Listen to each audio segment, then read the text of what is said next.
بسم الله الرحمن الرحيم. الحمد لله رب العالمين والصلاة والسلام على أشرف الأنبياء والمرسلين أما بعد فأستعيذ بالله من الشيطان الرجيم بسم الله الرحمن الرحيم السلام علیکم ورحمۃ اللہ وبرکاتہ۔ عزیز طلبہ کرام، امید کرتا ہوں احباب خیر سے ہوں گے۔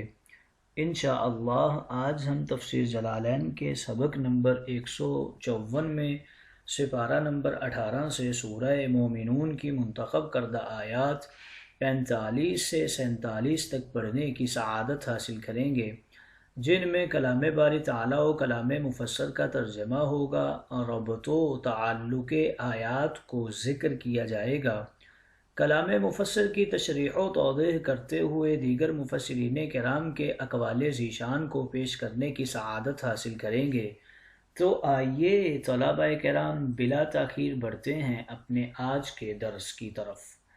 بسم اللہ الرحمن الرحیم۔ رب تعالی نے ارشاد فرمایا ثم ارسلنا موسیٰ واخاہ ہارون بآیاتنا وسلطان مبین۔ آئیے طلبہ کرام سب سے پہلے ان آیات مقدسہ کا ماقبل آیات کے ساتھ ربط اور تعلق جان لیتے ہیں۔ علماء و مفسرین کرام فرماتے ہیں کہ پچھلی آیات میں بغیر نام لیے انبیاء علیہم السلام کا ذکر ہوا، اب ان آیات میں نام لے کر انبیاء علیہم السلام کا ذکر فرمایا جا رہا ہے، اور یہاں قوم و سردار قوم کے نام کا بھی ذکر کر دیا گیا۔ آئیے طلبہ کرام ربط و تعلق آیات کے بعد بڑھتے ہیں آج کے درس کے ترجمہ کی طرف۔ بسم اللہ الرحمن الرحیم۔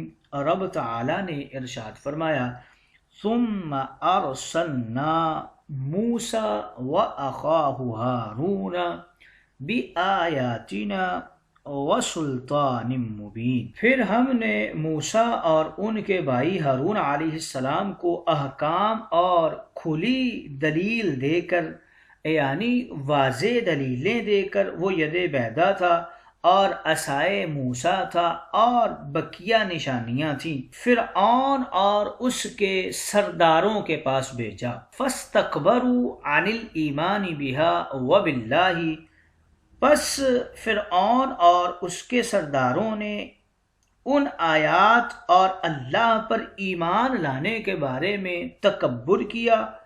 وَكَانُوا قَوْمًا عَالِينَ، اور وہ بنی اسرائیل پر قہر و ظلم کے ذریعے غلبہ حاصل کرنے والے تھے، خود کو بلند و بالا اور بڑا سمجھنے والے تھے۔ فَقَالُوا أَنُؤْمِنُ لِبَشَرَيْنِ مِثْلِنَا وَقَوْمُهُمَا لَنَا عَابِدُونَ، پس کہنے لگے فرعون اور اس کے سردار اور قبطی قوم، کیا ہم اپنے جیسے دو انسانوں پر ایمان لے آئیں، حالانکہ ان کی قوم ہمارے زیر حکم، ہمارے زیر فرمان، ہماری اطاعت گزار ہے اور ہمارے سامنے جھکنے والی، خشوع و خضوع کرنے والی ہے۔ آئیے طلبہ کرام ترجمہ کے بعد بڑھتے ہیں آج کے درس کی تشریح و توضیح کی طرف۔ یہاں سے حضرت موسیٰ اور حضرت ہارون علیہ السلام کو بھیجنے کا ذکر فرمایا جا رہا ہے۔ پیچھے حضرت نوح، حضرت ہود کو بھیجنے کا ذکر فرمایا گیا کہ کس طرح ان کو ان کی امتوں کی طرف بھیجا اور ان کی امتوں نے انہیں جھٹلا دیا۔ اب یہاں پر بتایا جا رہا ہے کہ فرعون اور اس کے سرداروں کی طرف موسیٰ و ہارون کو ہم نے تبلیغ کے لیے بھیجا۔ ثم ارسلنا موسیٰ واخاہ ہارون، پھر ایک شاہی قوم ابھری اور تقریباً 400 سال تک زمین پر کفر و شرک کا ظلم اور بادشاہی کا غرور پھیلایا اور علاقہ مصر پر قبضہ جمایا۔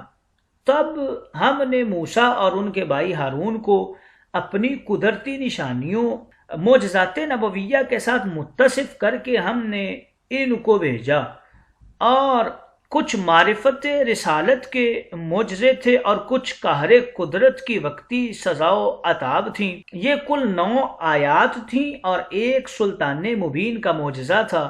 پہلا معجزہ ید بیضاء یعنی ہاتھ کا چمک جانا، دوسرا معجزہ طاعون اور تیسرا معجزہ طمس یعنی پھلوں غلوں کا قحط پڑ جانا، چوتھا معجزہ ہوا کا طوفان چلنا اور پانچواں معجزہ مکڑی کا حملہ اور چھٹا معجزہ عقاب کمل یعنی فرعونیوں کی ہر چیز میں جوؤں کی کثرت اور ساتواں معجزہ دفادع یعنی مینڈکوں کی کثرت اور آٹھواں چیز خون بن جاتی تھی اور نوواں معجزہ دراز مدت کی خشک سالی اور 10ویں قدرت الہی آیات کبریائی معرفت رسالت کا زبردست اور طاقتور معجزہ عصائے موسوی تھا۔ اس عصا کی بھی آگے پھر 9 کرامتیں تھیں، اژدہا سانپ بن جانا، جادوگروں کا سامان نگل جانا، بوقت ضرورت سر سبز و شاداب پھلدار درخت بن جانا، چوکی داری اور حفاظت کرنا، اندھیرے میں شمع کی طرح بن جانا، دریائے نیل پر پڑا تو راستہ بنا دیتا تھا، میدان طبا کے پتھر پر لگا تو 12 چشمے جاری کر دیے، جب کسی کنویں سے پانی لینا ہوتا تھا تو اوپر کا تمام حصہ رسی بن جاتا تھا اور نیچے کا حصہ ڈول بن جاتا، پانی لے کر اوپر کو اٹھ آتا تھا۔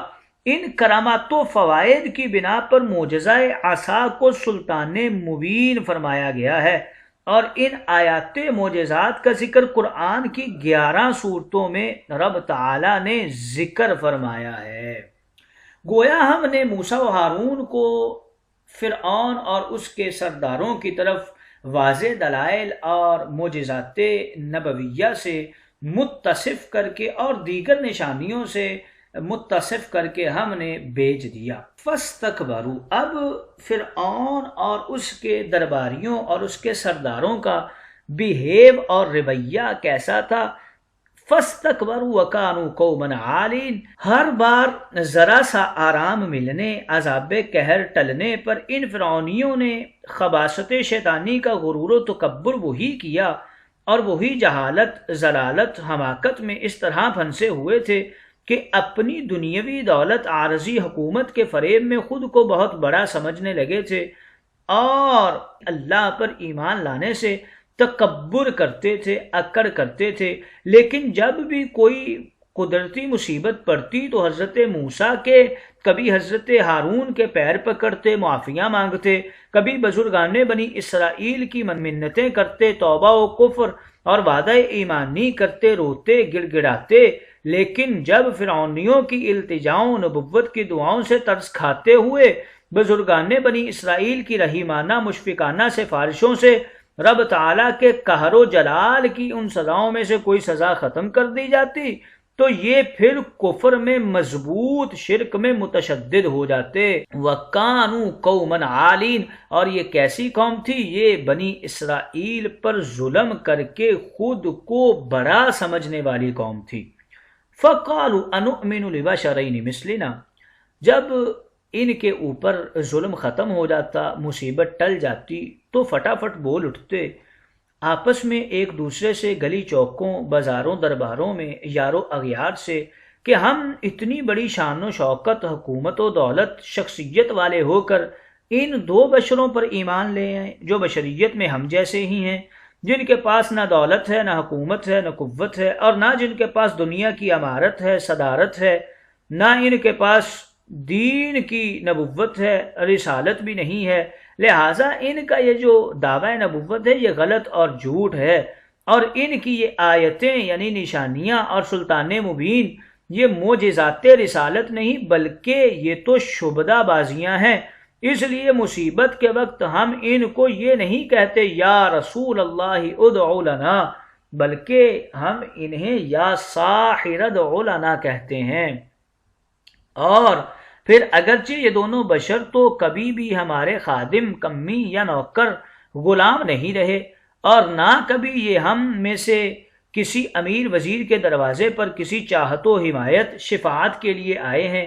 ان کی خودداری، غنا، امانت، دیانت، صداقت، طہارت، ہمیں یہ باتیں مسلم ہیں، مگر ان دونوں کی پوری قوم تو مکمل طور پر ہر طریقے سے ہماری حکمرانی کے قیدی، سلطانی کے کمی، خدمات کے نوکر، ہمارے بچوں کے خادم، ہمارے حکموں کے فرما بردار ہیں، اطاعت گزار ہیں، صفائی کے خاک روب، دھلائی کے دھوبی، پکائی کے نائی، گھروں کے چاکر، بازاروں کے حمال مزدور ہیں، چھوٹوں کو کندھوں پر کھلانے والے ہیں، ان کی عورتیں ہماری لونڈیاں، نکرانیاں، غرض یہ کہ ہر طرح سے قومہما لنا عابدون، ان دونوں کی پوری قوم ہمارے حکم کے بندے اور قانون کے غلام ہیں۔ رہا یہ عذاب مصیبت کے وقت ان دونوں سے وعدہ ایمانی پر دعائیں کروانا، مصیبتیں ٹلوانا اور ٹل جانے کے بعد پھر وعدہ ایمانی سے مکر جانا، یہ تو ہماری دانش مندانہ سیاست ہے۔ آئیے طلبہ کرام، ان آیات مقدسہ میں مفسرین کرام کچھ اقوال کرتے ہیں۔ سلطان مبین کے حوالے سے 5 قول ذکر کرتے ہیں۔ اکثر نے فرمایا کہ آیاتنا سے مراد 9 معجزات سزا اور ید بیدا، اور سلطان مبین سے مراد عصا اور اس کی کرامات ہیں، اور یہی قول درست ہے۔ اور بعض نے کہا آیات سے مراد تمام معجزات ہیں، اور سلطان مبین سے مراد حجت قائمہ اور واضح دلیل ہے۔ اور بعض نے کہا آیت سے مراد عذاب الہی اور سلطان مبین سے مراد باقی معجزات ہیں۔ اور بعض نے کہا آیات سے مراد تمام معجزات اور سلطان مبین سے معجزات کی کیفیت و شان دلالت ہے۔ اور آخری قول اس میں یہ ہے کہ بعض نے کہا آیات سے مراد صداقت نبوت اور سلطان مبین سے مراد قوت نبوت ہے۔ ملائی کے معنی میں 3 قول ہیں۔ بعض نے کہا ملائی سے مراد قبطی قوم کے درباری امراء ہیں، اور بعض نے کہا مالا ان سے مراد آل فرعون یعنی فرعون کے مطیع و فرما بردار لوگ ہیں اور مصر رعایا ہے۔ اور بعض نے کہا اس سے مراد مصر کی دونوں قومیں ہیں، بنی اسرائیل اور قبطی، اور تینوں ہی قول درست ہیں۔ عابدون کے معنی میں 2 قول ہیں۔ عابدون کا معنی خادمون، یہی قول درست ہے۔ عابدون کا معنی بندگی، پوجا، پرستش کرنے والے، کیونکہ فرعون ہر شخص سے اپنے سامنے سجدے کراتا تھا۔ قبطی لوگ اس کو سجدہ کرتے تھے، مگر بنی اسرائیل والے سجدہ تعظیمی کرتے تھے۔ کیونکہ بنی اسرائیل سے صرف خدمت گزاری ثابت ہے، سجدہ ریزی ثابت نہیں ہے، اس لیے یہ قول غلط ہے۔ لنا کے لام کو پہلے کرنے کے مقصد میں 2 قول ہیں۔ اکثر نے فرمایا کہ یہ تقدم حسر کے لیے ہے، اور عبارت کا معنی یہ ہے کہ ان دونوں یعنی موسیٰ و ہارون کی قوم صرف ہماری خادم و نوکر ہیں، اور یہی قول درست ہے۔ اور بعض نے کہا یہ تقدم محض فاصلے کے لیے ہے۔